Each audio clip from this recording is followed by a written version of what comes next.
नमस्कार. सखी सह्याद्रीच्या आजच्या भागात मी रश्मी आंबेडकर आपल्या सगळ्यांचं मनापासून स्वागत करते. विज्ञान असं म्हटल्यानंतर बऱ्याच जणांच्या मनात भीती का उत्पन्न होते माहित नाही, पण असं होतं खरं. बऱ्याच जणांना तुम्ही जर विचारलं तर ते विज्ञान, बापरे आम्हाला या विषयाची भीती वाटायची शाळेत असल्यापासून, असं आपण म्हणतो खरं. पण जर नीट विचार केला तर आपलं रोजचं जगणं, सकाळी उठल्यापासून ते नंतरचं रोजचं जगणं आपलं या विज्ञानाशी पूर्णतः संबंधित आहे, किंबहुना आपण त्याच्याशी जोडले गेलो आहोत. मग खऱ्या अर्थाने विज्ञानाची कास धरणं, त्याच्या जवळ जाणं ही आज काळाची गरज ठरते.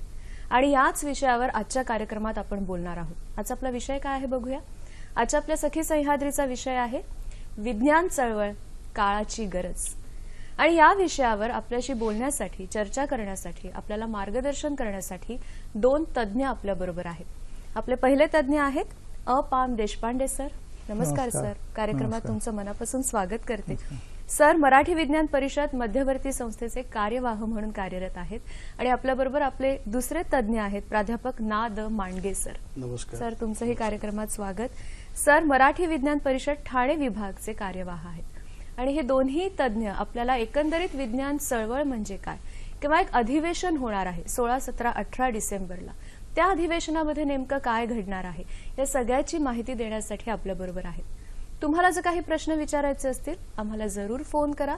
त्यासाठी आपले दूरध्वनी क्रमांक आहेत 24908050, 24988050, 022 एसटीडी कोड. जी मंडळी मुंबईच्या बाहेरून फोन कॉल्स करणार आहेत त्यांच्यासाठी, आणि मोबाईलच्या माध्यमातून जी बोलणार आहेत त्यांच्यासाठी. आपण जेव्हा फोन करतो तेव्हा काही गोष्टींची काळजी नेहमी घेत असतो. एकतर आजचा जो आपला विषय आहे विज्ञान चळवळ, काळाची गरज, या प्रश्नात किंवा ह्या चर्चेमध्ये तुम्ही विषयाला धरून जर प्रश्न विचारलेत तर अधिकाधिक उत्तरं तुम्हाला मिळणार आहेत. आपली चर्चा खुलत जाणार आहे. जर तुम्ही मोबाईलच्या माध्यमातून बोलत असाल तर अशा ठिकाणी जाऊन आपण बोलणार आहोत जिथे रेंज उत्तम असेल, म्हणजे तुमचा आवाज कट होणार नाही. आणि फोन कराल तेव्हा टीव्हीचा आवाज मात्र पूर्णतः बंद ठेवूया, म्हणजे सलग तुमचा आवाज इथपर्यंत येऊ शकतो. या छोट्याशा काही गोष्टी सांभाळल्या तर आपली चर्चा छान होणार आहे, रंगत जाणार आहे. सर चर्चेला सुरुवात करायची तर आपण आज जे हेडिंग दिलेलं आहे की विज्ञान चळवळ, काळाची गरज. आता इतक्या वर्षापासून आपण सातत्याने बोलतो आहोत की विज्ञानाची कास धरणं. देशपांडे सर तुमच्यापासून सुरुवात करूया. विज्ञान, मगाशी तुम्ही जसं प्रस्तावनेमध्ये म्हणालात की रोजच्या आपल्या जीवनामध्ये सकाळपासून रात्री झोपेपर्यंत विज्ञानावरतीच सगळं जीवन आधारित आहे. त्यामुळे ती काळाची गरज ही आजच्या पुरती नाही, सार्वकालिक आहे. बरोबर. आणि तितक्या प्रमाणामध्ये लोकांचं त्याच्याकडे लक्ष जात नसल्यामुळे आमच्यासारख्या काही लोकांना त्याच्यासाठी चळवळ करावी लागते. आणि ही चळवळ फक्त शहरामध्ये, मुंबई पुण्यासारख्या, ठाण्यासारख्या गावामध्ये करून पुरेशी नाही, किंवा तिथं थोडी कमी झाली तरी हरकत नाही, परंतु आपला जो सगळा ग्रामीण भाग आहे या भागामध्ये ती अधिक्यानी झाली पाहिजे.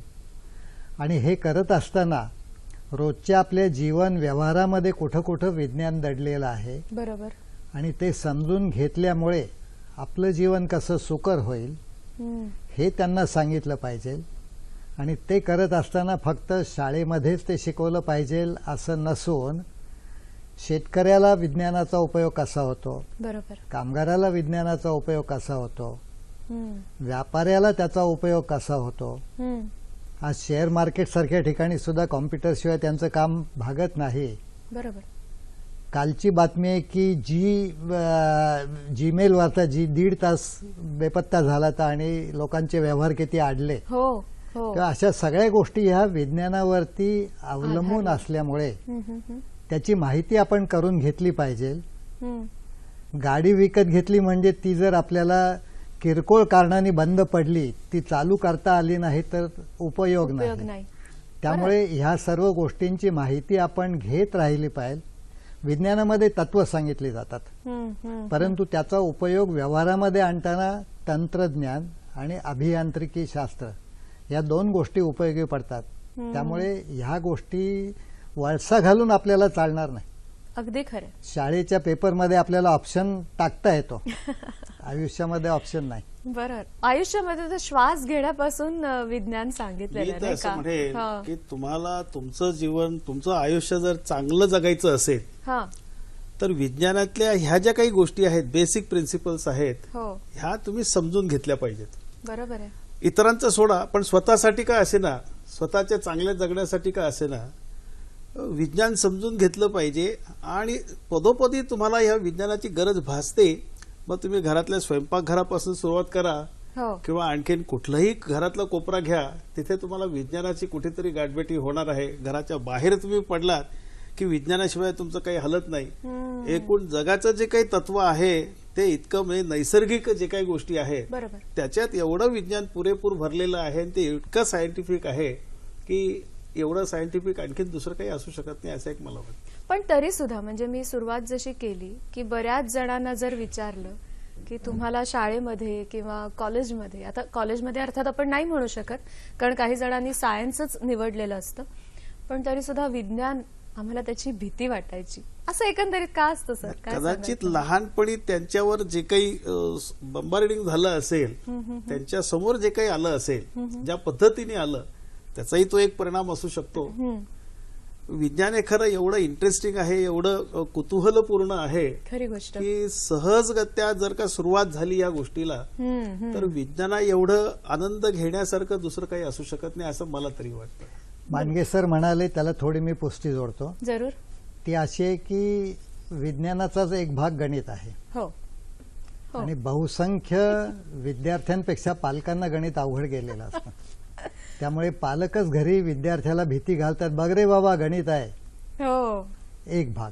दुसरी गोष्ट अशी की विज्ञान हा विषय इतिहासासारखा समजून नाही घ्यायचा, नुसतं सनावळी पाठ नाही करायचा, हो, राजांची बादशांची नावं नाही नुसती पाठ करायची, तर त्याच्याबरोबर प्रयोग करून ते समजून घेतलं पाहिजे. आणि मग एकदा प्रयोगाची जोड दिली की ते इतकं मनोरंजक बनतं, खरी गोष्ट.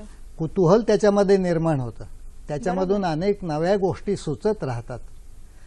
दुर्दैवाने आजच्या आपल्या शिक्षण पद्धतीमध्ये पैशाचा भार तितका जमवता न आल्यामुळे आपल्या शाळांमध्ये विज्ञानाचे प्रयोग होत नाहीत. सुसज्ज प्रयोगशाळा ज्याला आपण म्हणतो. 50 ते 60च्या काळामध्ये मी जेव्हा शाळेत शिकलो त्यावेळेला निदान आमचे शिक्षक लोक प्रयोग स्वतः करून दाखवायचे, आम्ही बघायचो. हा, पण आता तेवढंही होत नाही. आणि ह्याला खरं म्हणजे काही कारण नाही. आमचे अरविंद गुप्तांसारखे जे अवलिया गृहस्थ आहेत, हे घरातल्या टाकाऊ वस्तूपासून इतके नाना प्रकारचे प्रयोग करून दाखवतात की हो. तशा प्रकारचे प्रयोग कुठल्याही विद्यार्थ्याला घरामध्ये करून पाहता येतात. किंवा घरातल्या वस्तू आणून जर शिक्षक दाखवू शकले तरी देखील खूप गोष्टींचा उलगडा होतो. उदाहरणार्थ तरफ ही गोष्ट आहे आणि त्या तर्फेची जी 3 तत्व आहेत हो, की टेकू मध्ये आहे, टेकू डावीकडे, टेकू उजवीकडे, त्याच्यावर आधारित ज्या वस्तू आहेत त्या जर वस्तू एखादे शिक्षक पिशवीमध्ये घेऊन शाळेमध्ये येतील तर मग कात्री आहे, पंचिंग मशीन आहे, स्टेपलर मशीन आहे, बॉटल ओपनर आहे, घरातला चिमटा आहे, बरोबर. नाना गोष्टी आहेत. ह्या दाखवल्यावरती शिक्षण किती पुढे जाऊ शकतं. आणि आपण मगाशी म्हणालो तसं की रोजच्या जगण्याशी ते आपोआप जोडलं सुद्धा जाऊ शकतं. आपोआप जोडलं. पहिला फोन घेऊया सर. हो, पुण्याहून एक बरोबर, फोन बरोबर. आहे. सुधीर टिळक आपल्याशी बोलतायत. नमस्कार. Hello Tilak sir. हा, हॅलो. बोला. मी सुधीर टिळक बोलतो पुण्याहून.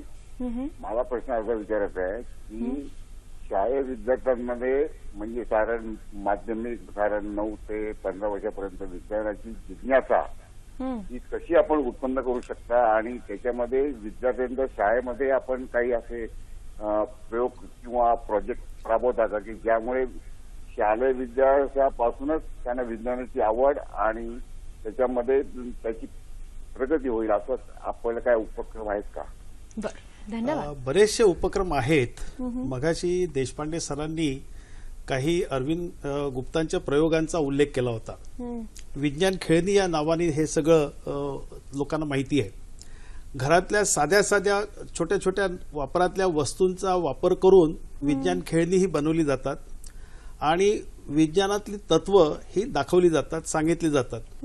आणि केव्हाही विज्ञानाचं तत्व हे सांगत असताना प्रयोगाच्या माध्यमातून, अशा खेळण्याच्या माध्यमातून सांगितलं गेलं तर ते जास्त चांगलं लक्षात राहतं आणि मग त्याचा वापर प्रत्यक्षात आपल्याला कसा करायचा आहे हे जे काही आहे हे जास्त चांगलं समजतं. म्हणजे बेसिक सायन्स जर तुम्हाला समजायचं असेल तर विज्ञानाचं तत्व समजलं पाहिजे आणि तत्व समजलं की मग त्याच्यावरचे जे काही पुढचे ऍप्लिकेशन्स आहेत ते ऍप्लिकेशन्स हे जास्त चांगले पद्धतीने सांगता येतात. सर, पण मला असं विचारायचं आहे, म्हणजे मला असा प्रश्न पडलाय की दरवेळेला आपण विज्ञान चळवळ किंवा विज्ञानाची जागरूकता असं जेव्हा म्हणतो तेव्हा डायरेक्ट आपण फक्त शालेय विद्यार्थ्यांकडेच बघतो, पण हे विज्ञान सगळ्यांपर्यंत पोहोचलं पाहिजे. गृहिणींपर्यंत पोहोचणं सुद्धा तितकंच महत्वाचं आहे.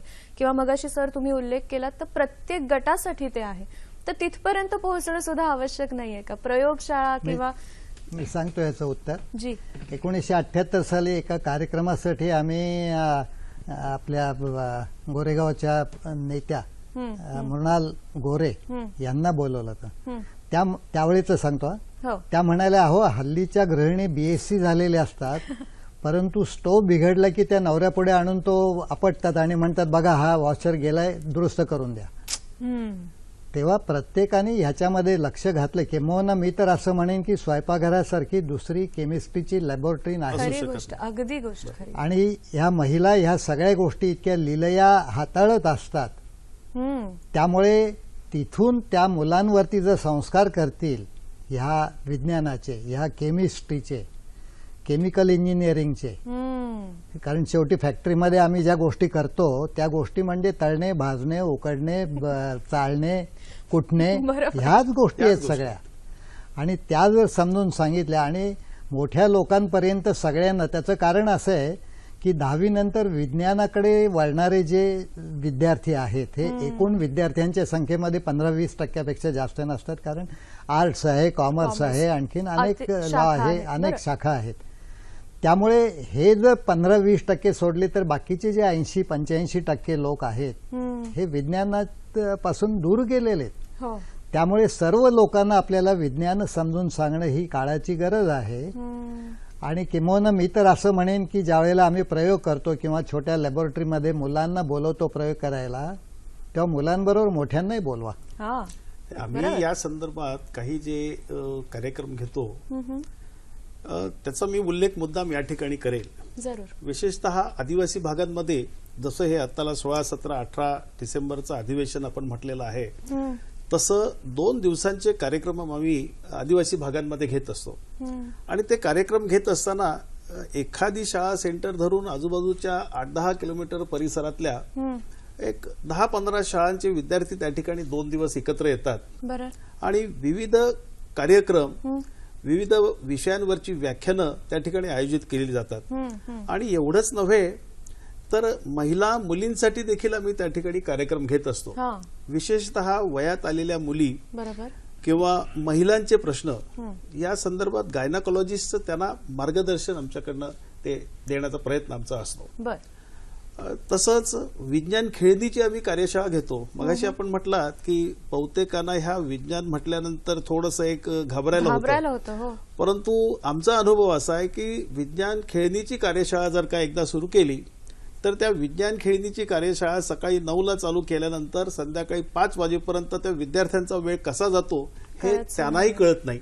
आणि सगळ्यांना असं वाटतं की तुम्ही पुन्हा हे कधी घेणार आहात. इतक्या चांगल्या पद्धतीने ते सगळं आयोजन होतं आणि विद्यार्थीही त्याच्यामध्ये रस घेतात. माननीय सरांनी आता फोन घेऊया आणि मग आपण कंटिन्यू करूया. किशोर नगरकर आपल्याशी बोलतायत वरळीहून. नमस्कार. हॅलो किशोरजी. नमस्कार. हॅलो. बोला. नमस्कार. नमस्कार. माझे 2 प्रश्न आहेत. पहिला प्रश्न असा की त्याचं की आपण म्हणजे फक्त देह नसतो, पण देहाच्या आतमध्ये एक अविनाशी शक्ती असते.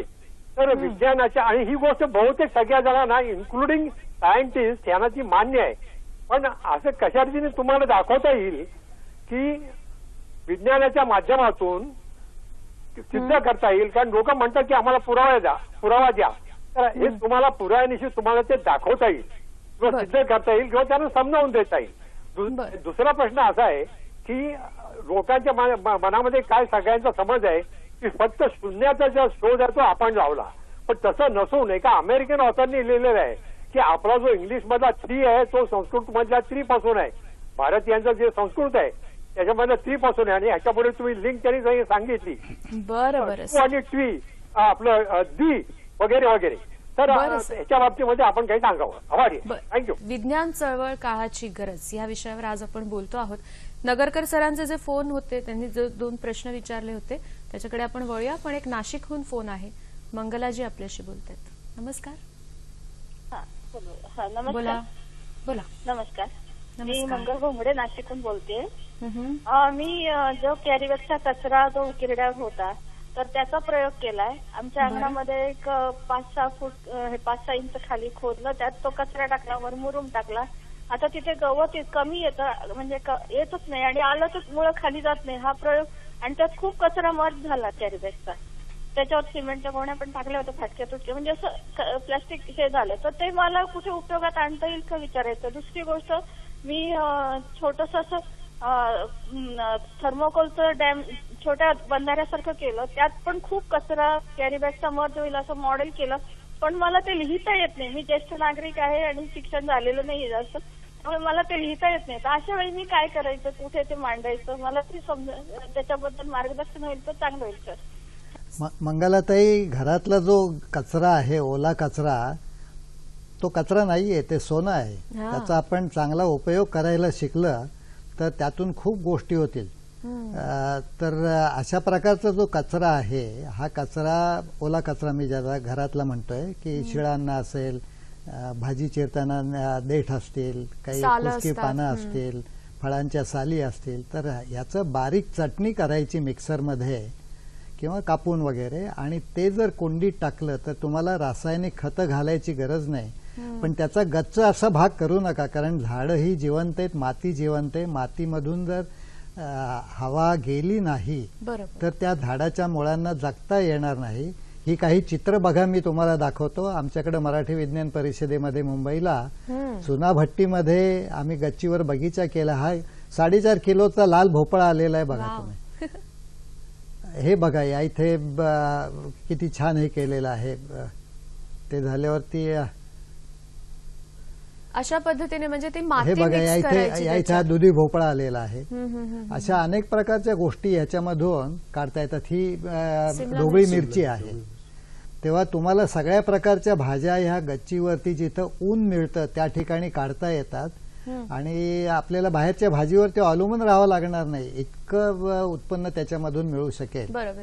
त्याने जो दुसरा प्रश्न विचारला होता की त्या ज्या छोटे छोटे प्रयोग करतात तर ते कोणासमोर मांडता येत नाहीत किंवा लिहिता सुद्धा येत नाही, तर अशा वेळेला त्यांनी कुठे ते सांगायचे, कसं व्यक्त व्हायचं, काय सांगाल सर? आमचे मराठी विज्ञान परिषदेचे विभाग अनेक ठिकाणी आहेत. त्याच्यामध्ये नाशिकमध्ये सुद्धा विभाग आहे. बर. आणि नाशिकच्या विभागांशी जर त्यांनी संपर्क साधला, त्या तिथं अजित टक्के म्हणून कार्यवाह आहेत, तर ते त्यांना नक्कीच मार्गदर्शन करू शकतील. आणि अशा प्रकारे गच्चीवरचा बगीचा कसा वाढवायचा याच्याबद्दलचं सुद्धा मार्गदर्शन ते करू शकतील. बर.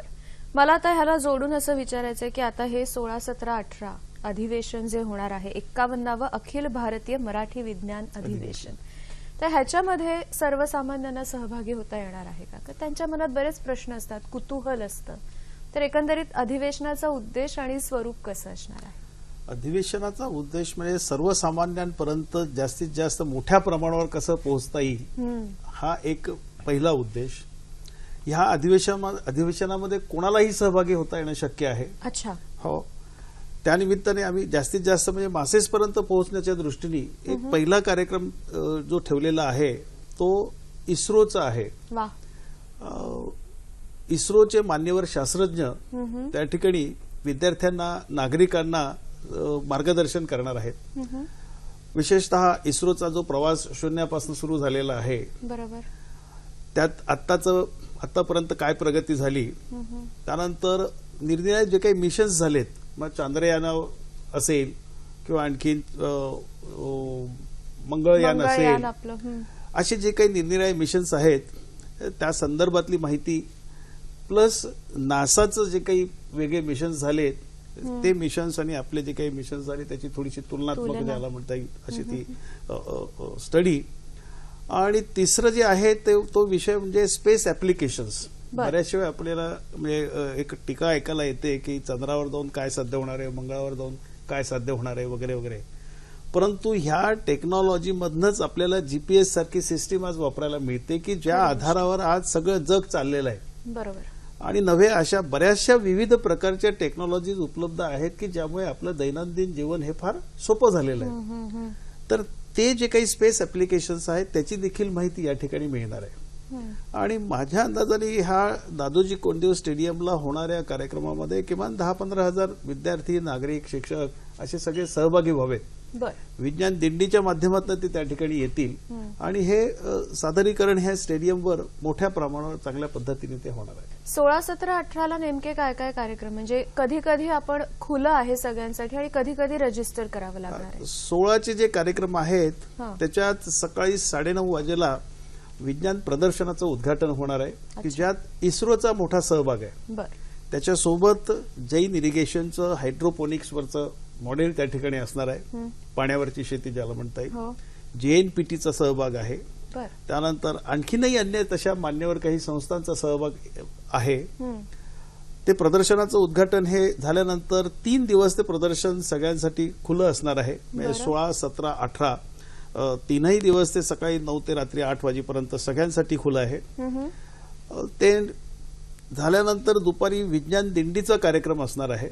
विज्ञान दिंडीसाठी शहरातल्या 6 विविध ठिकाणांवरनं विद्यार्थी प्लॅकार्ड्स वगैरेच्या माध्यमातून विज्ञानातील काही संदेश ज्याला म्हणता येईल ते लोकांपर्यंत पोहोचवण्याचा प्रयत्न करतील. आणि त्या सगळ्या विज्ञान दिंडी दादोजी कोंडदेव स्टेडियमला त्या ठिकाणी त्यांचा शेवट होईल आणि मग तिथे पुढचं हे सादरीकरण अपेक्षित आहे. ह्या कार्यक्रमामध्ये आमचा प्रयत्न असा असेल, वॉटर पॉवर्ड रॉकेट इस्रोचे शास्त्रज्ञ उडवून दाखवतात, ते वॉटर पॉवर्ड रॉकेट त्या ठिकाणी विद्यार्थ्यांना उडवून दाखवणार आहेत. ते कसं सगळं चालतं, कशा पद्धतीने त्याचं तत्व आहे, किती लांबवरपर्यंत जाऊ शकतं वगैरे वगैरे हे कदाचित त्या ठिकाणी दाखवलं जाईल. आणि मग हा पुढचा कार्यक्रम त्या ठिकाणी सुरू होईल.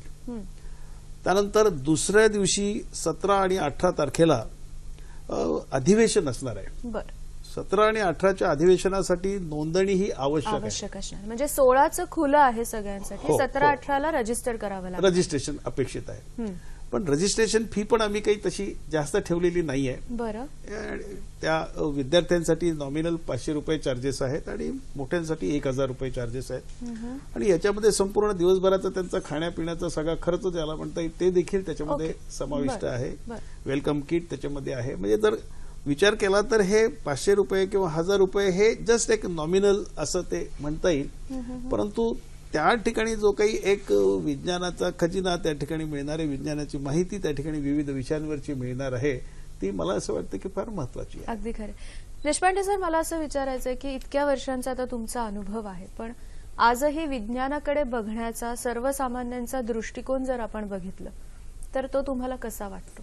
काय जाणवतं आणि कशा बदल होणं गरजेचं आहे असं वाटतं तुम्हाला?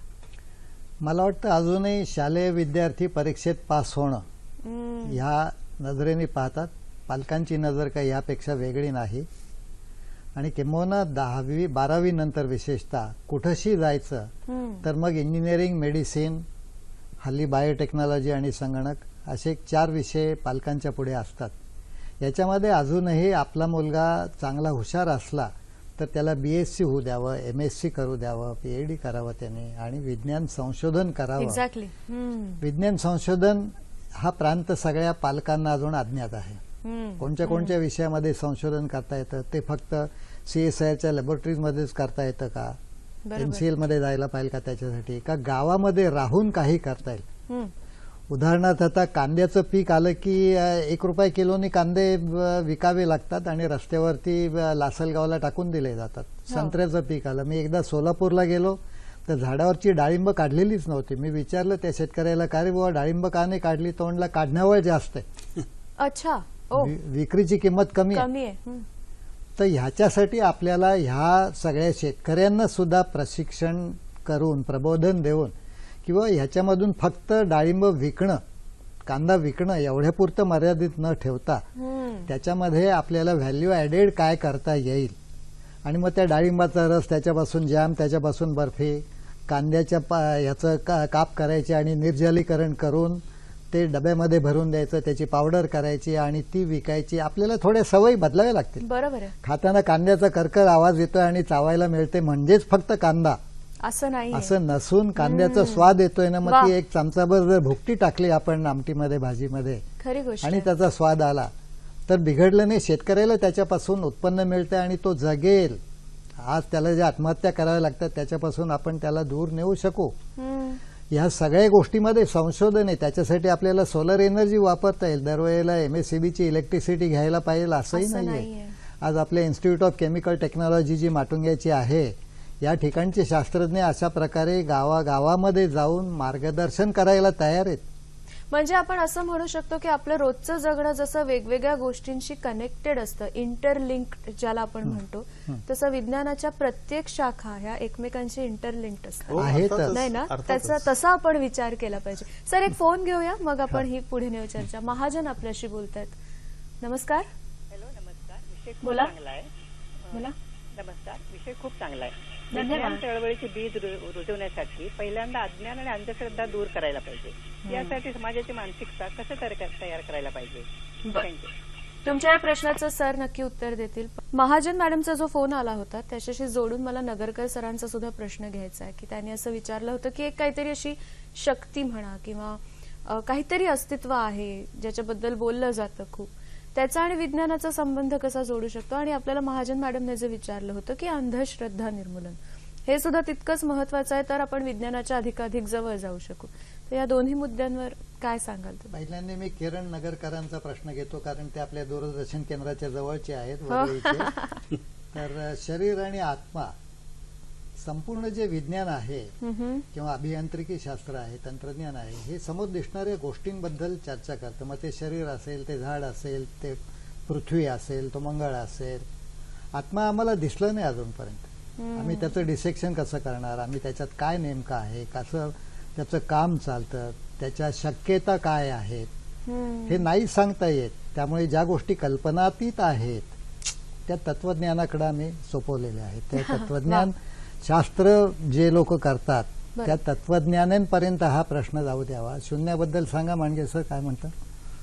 शून्याचा शोध हा महत्वाचा आहेच, याबद्दल दुमत नाही. आणि मगाशी मला वाटतं 3 आणि थ्री आणि त्री असा जो संस्कृत आणि इंग्रजीचा संबंध जोडला गेला, मला असं वाटतं की आपलं प्राचीन विज्ञान किंवा गणित हा विषय तसा फार महत्वाचा आणि अभ्यासाचा आहे.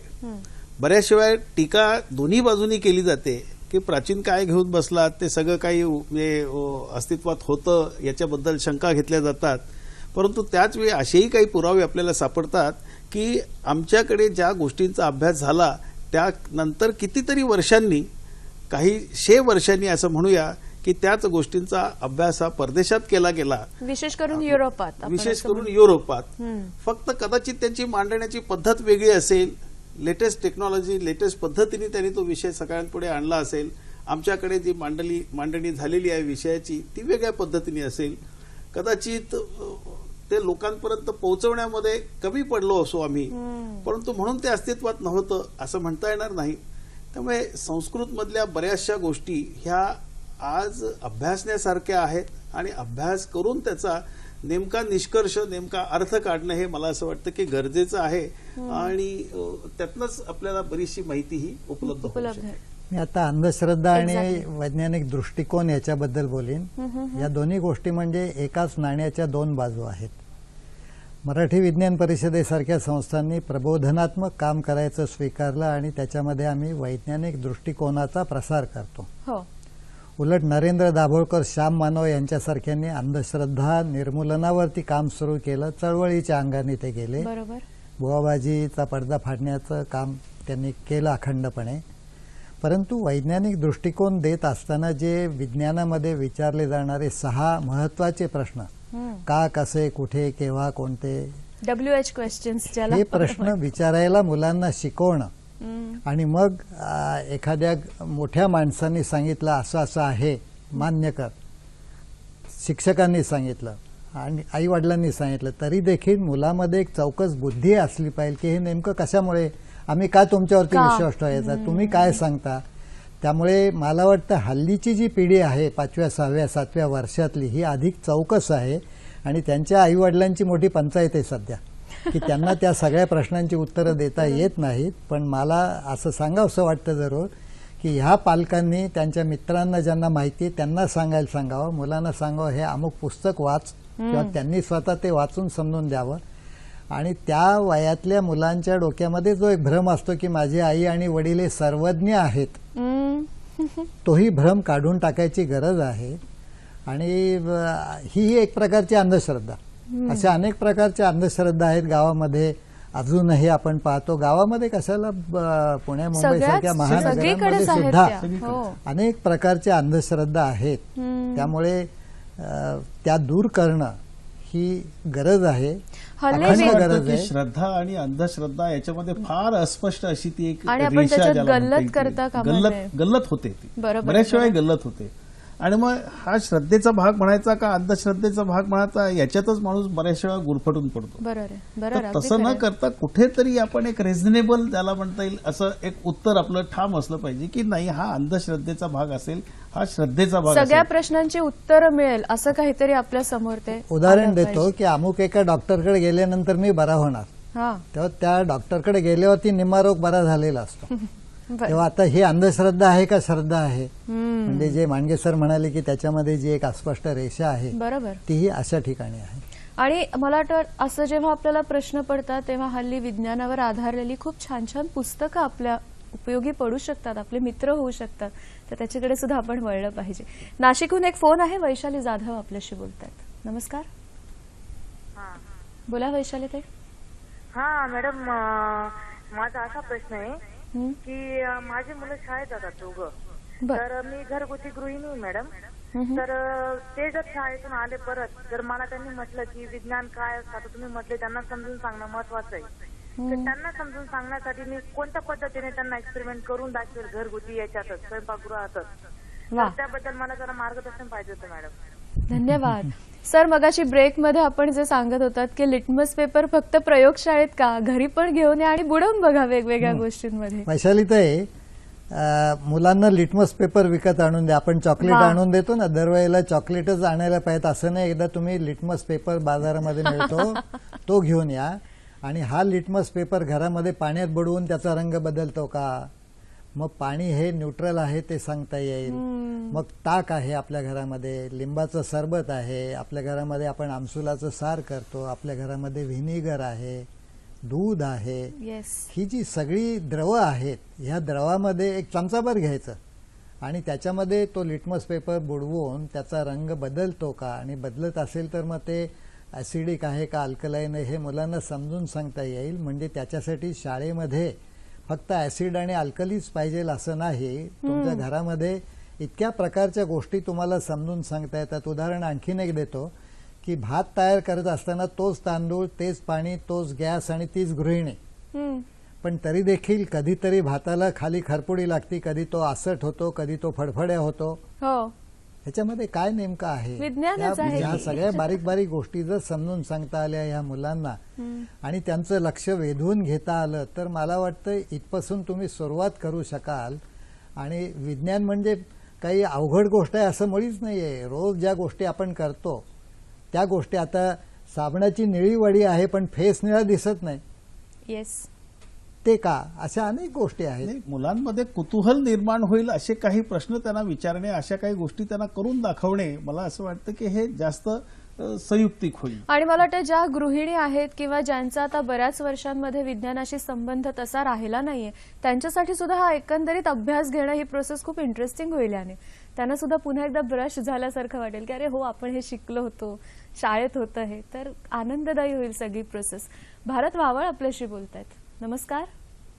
माझा प्रश्न असा आहे की जगामध्ये आपण पाहतो की आधुनिक तंत्रज्ञान एवढे विकसित होत आहे आणि या बाबतीमध्ये जागतिक स्तरावर ग्लोबल वॉर्मिंगचा इशारा देण्यात आलेला आहे. हवामान बदल हा जास्त मोठा विषय झालेला आहे. आपण पाहतो की मुंबईसारख्या शहरामध्ये हवेमध्ये रस्त्यावर गाड्या आहेत, सार्वजनिक वाहन आहेत, ट्रान्सपोर्ट ठेवले, याच्या माध्यमातून अतिशय प्रदूषण होत असतं आणि याचा मानवी जीवनावर निश्चितपणे अपरित परिणाम होत असतो. त्याचप्रमाणे कधी कधी विकासाच्या नावाखाली रस्ते किंवा इतर इंडस्ट्रीज बांधताना झाडांची कत्तल केली जाते, पाण्याचे जे साठे असतात ते नाहीसे केले जातात आणि विकास चालला जातो. तर यामुळे निश्चितपणे पर्यावरणाला धोका निर्माण होतो आणि मानवी जीवनावर पण याचा निश्चितपणे अपरित हानी होत असते. तर विज्ञान चळवळीच्या माध्यमातून याच्यावर काही उपाय किंवा याच्यावर काय प्रकाश आपण टाकाल काय? धन्यवाद. प्रकाश असा आहे की तुम्ही आणि आम्ही या सर्व गोष्टींना जबाबदार आहोत. आपण बसमधून उतरल्यावरती तिकीट ताबडतोब रस्त्यावरती फेकून देतो. सवय आपण लागली शेंगा खाल्ले की त्याची टरफलं रस्त्यावरती टाकतो. पान खातो आणि पिंक रस्त्यावरती टाकतो. ह्या गोष्टी आपण जर थांबवल्या तर रस्ते साफ राहतील.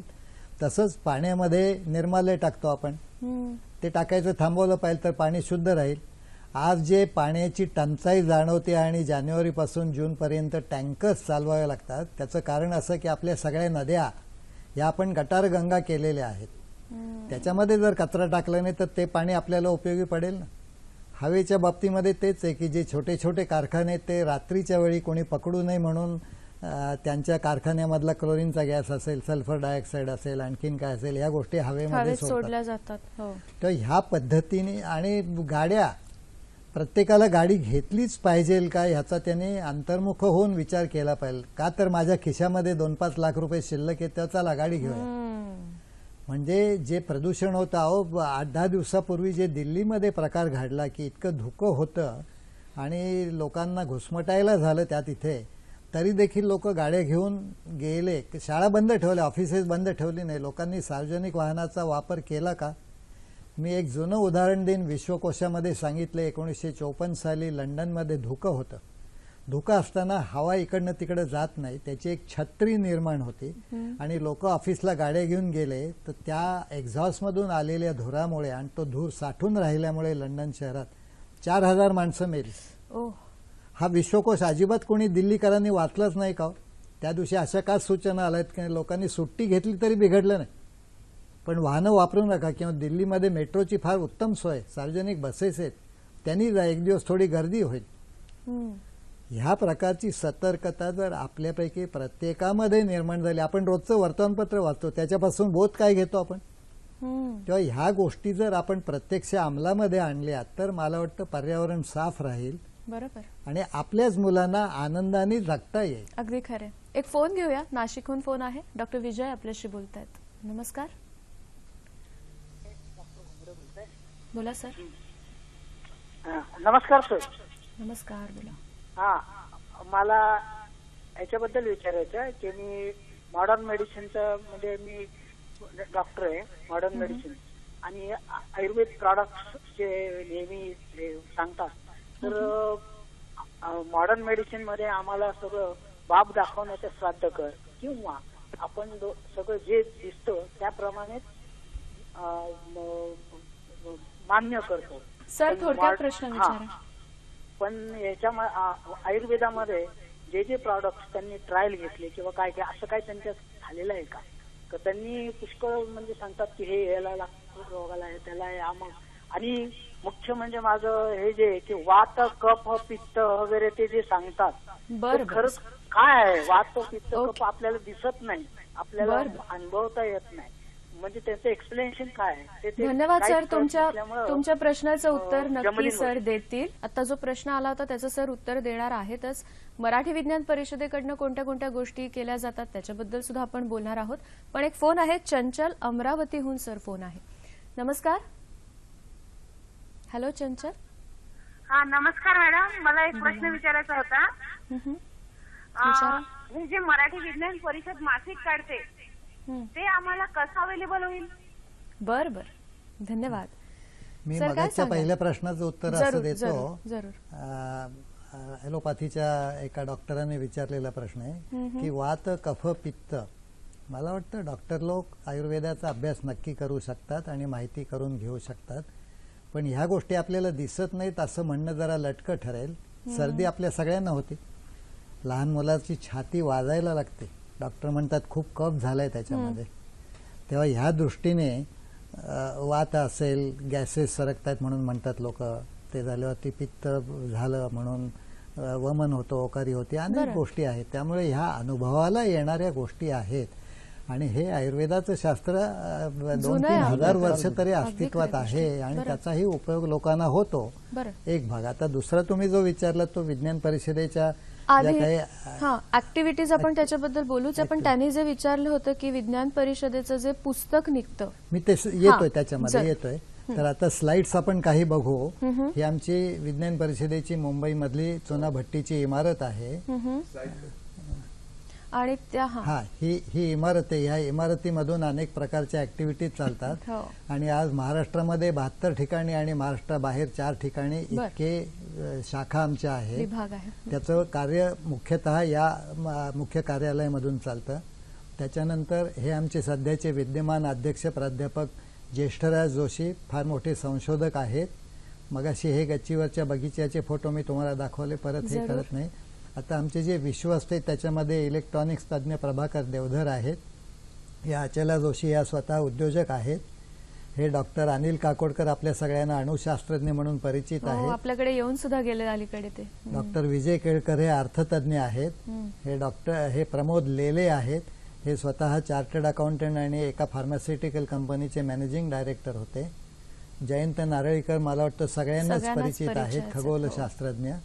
या विजया वाड ह्या आपल्या विश्वकोश मंडळाच्या अध्यक्ष होत्या.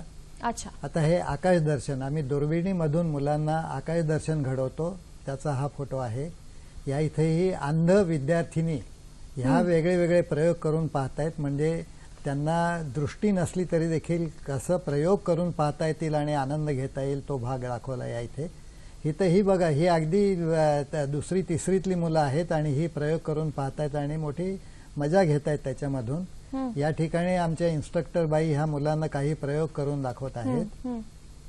या इथेही मुलं असेच प्रयोग करताना दिसत आहेत. ही म्युन्सिपाल्टीच्या शाळेमधली मुलं आहेत. या ठिकाणी परत आकाश दर्शन आहे. आमचे हे कार्यकर्ते जे आहेत ते लहान लहान मुलांना दाखवत आहेत. बुधाचा अधिक्रमण ते दाखवत आहेत. या ठिकाणी मुलं प्रयोग करताना दाखवत आहेत. वेगवेगळ्या शाळा येऊन इकडे असे प्रयोग करू शकतात किंवा आम्ही शाळांमध्ये जातो किंवा शाळेतली शाळा मुलं approach येतात. करतात. हे भिरभिर आहे त्याच्यावरून हवेची तत्व शिकवली जातात. असे अनेक प्रयोग आणि त्याची शिबिरं ही आम्ही सातत्याने घेतो. मुलगा आणि मुलगी 10व्या-12व्या वर्षी वयात येतात, त्यांच्यात शारीरिक आणि मानसिक बदल घडतात. ते का घडतात हे ना पालक सांगतात ना शिक्षक सांगतात. मग मुलं बहकतात. त्याच्यासाठी आमच्याकडे स्लाइड शो आहेत. आणि त्याच्यावरचे जे प्रश्न विचारले जातात त्या प्रश्नांची उत्तरं देणाऱ्या ह्या पुस्तिका आम्ही छापलेल्या आहेत. बरं सर, आपल्याकडे थोडा वेळ आता कमी राहिलेला आहे. तर आता मराठी विज्ञान परिषदेचं खूप मोठं काम आहे आणि वेगवेगळ्या विषयांमध्ये ते मार्गदर्शन करत असतात सगळ्यांना. पण या अधिवेशनाचे काही पॉइंटर्स जाता जाताचं सगळ्या आपल्या प्रेक्षकांना पुन्हा एकदा सांगितलेत की हे अधिवेशन 16, 17, 18 आणि काय काय असणार आहे. अगदी थोडक्यात शेवटची 1-2.5 मिनिट आहेत आपल्याकडे. 16 तारखेचे कार्यक्रम तुम्ही मघाशीच सांगितले. 17 आणि 17ला सकाळी उद्घाटन असेल. महाराष्ट्र राज्याचे सन्माननीय राज्यपाल श्री विद्यासागर राव हे उद्घाटनाला प्रमुख पाहुणे म्हणून उपस्थित राहतील. त्यानंतर 4 चर्चासत्र ह्या 2 दिवसांमधनं अपेक्षित आहेत. पहिलं ठाणे स्मार्ट शहर म्हणून जे काही अपेक्षित आहे, त्याला आयुक्तांचं ते मोठं एक प्रोजेक्ट ज्याला म्हणता येईल ते आहे. ठाणे स्मार्ट शहर करायचं आहे. तर नेमकं स्मार्ट शहर संकल्पना काय असू शकते आणि ती ठाण्याशी जोडून घेतल्यानंतर कशा पद्धतीने ते ठाणे शहर हे स्मार्ट करता येणं शक्य आहे याच्यावर एक परिसंवाद त्या ठिकाणी आहे. त्यानंतर पर्यावरणाशी संबंधित एक चर्चासत्र त्या ठिकाणी आहे. त्यातही पुन्हा ठाण्याशी संबंधित चर्चा, ठाणे फोकस ज्याला म्हणता येईल अशी ती चर्चा अपेक्षित आहे. दुसऱ्या दिवशी जे 2 चर्चासत्र व्हायची आहेत त्यात एक शिक्षणाच्या वेगळ्या वाटा म्हणून असा एक विषय आहे. विशेषतः विज्ञान शिक्षण आणि ज्यांनी काही वेगवेगळे प्रयोग केलेले आहेत शिक्षणामध्ये अशी मंडळी त्या याच्यामध्ये सहभागी होणार आहे आणि ते आपापले अनुभव विचार त्या ठिकाणी मांडतील. आणि एक विषय आम्ही मुद्दाम घेतलेला आहे तो ज्येष्ठ नागरिकांशी संबंधित जिरॅट्रिक्सवर. तर ज्येष्ठ नागरिकांच्या समस्या ज्या असू शकतात, मग ते शारीरिक असतील मानसिक असतील, त्या समस्यांवर देखील एक थोडासा वेगळा फोकस टाकण्याचा प्रयत्न आपण त्या याच्यातनं करतो आहोत. सर अगदी शेवटचं 1 मिनिट राहिले. अगदी थोडं. मगाशी अमरावतीच्या बाईंनी जो प्रश्न विचारला ती मराठी विज्ञान परिषदेची पत्रिका दरमहा निघते आणि आमचा पत्ता परिषदेचा हा दररोज लोकसत्तेच्या कुतूहल सदरामध्ये दिलेला असतो. त्याच्यावरती तुम्ही 350 रुपये पाठवा.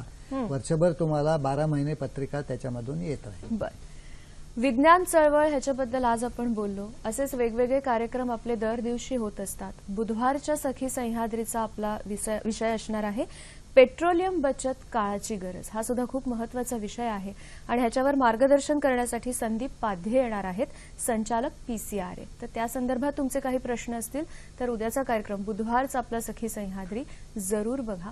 आणि आपले सगळेच कार्यक्रम तुम्हाला कसे वाटतात, आजचा कार्यक्रम कसा वाटला हे सुद्धा आमच्यापर्यंत कळवा. त्यासाठी 2 माध्यमं आहेत.